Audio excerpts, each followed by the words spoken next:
We implore you to know that your responsibility from today going forward is to put an end to illegal taxes on people.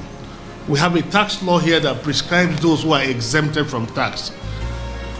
All those categories of people and those that from time to time may be so announced by the governor, including every single hotel that has less than 50 rooms in Calabar and in the whole state, today are exempted from payment of tax.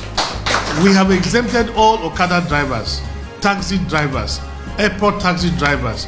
We have exempted small salon owners, small catering and restaurant points, mama put, eatery points. All those small basic survival people selling of produce, struggling to make a living, they have been exempted today from paying tax. We have exempted them because it is better for me as a governor that I rather tax my brain than to tax my people.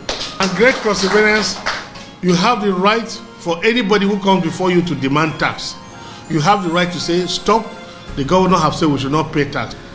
Why will a small person carry banana from his farm to go and sell, and produce people are there taxing him for produce? Why would somebody carry groundnut to go to market and somebody is putting a checkpoint on the road and collecting money from the groundnut seller? This is not Ben Ayade, this is not my nature. I am not wired for this insensitivity to a weaker person. I have abolished produce tax. Let farmers earn their money, let them keep their money.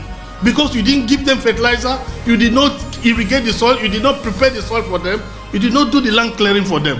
Why do you want to tax them? Why do you put pressure on that your small brother or sister whose situation is much worse?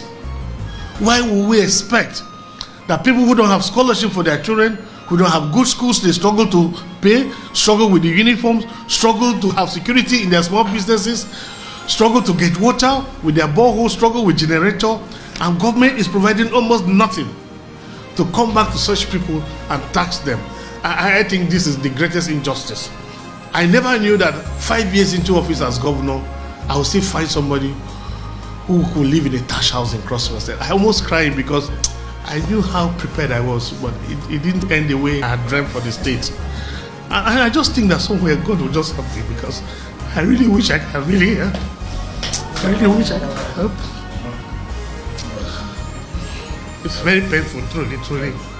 I can't put 5 years and I've not been able to do the change I wished. I know of some small people whose businesses are closed because even after signing into law that they should stop collecting tax, I still find people giving political appointment for a completely different thing. And you see them go back to these same people and dragging them and seizing and closing their shops and taxing. If we have to pay tax, let me contact the anti-tax agency. They will give us a tax code whether we fall under the category of those to pay tax or not. So your vehicles, your public life, your telephone numbers will be in the public domain, because everybody must call you to clear whether they have to pay tax or not to pay tax. And so I pick only men of God and women of God to serve here. I charge you that by the time you are done, let your agency be a world-class example for other states and countries to emulate. If God sees into my heart, let him take every single wealth I have.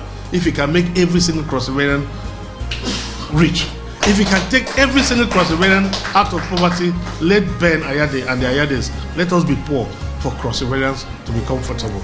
Let me see Calabar thrive again. And this is part of my post-COVID-19 response.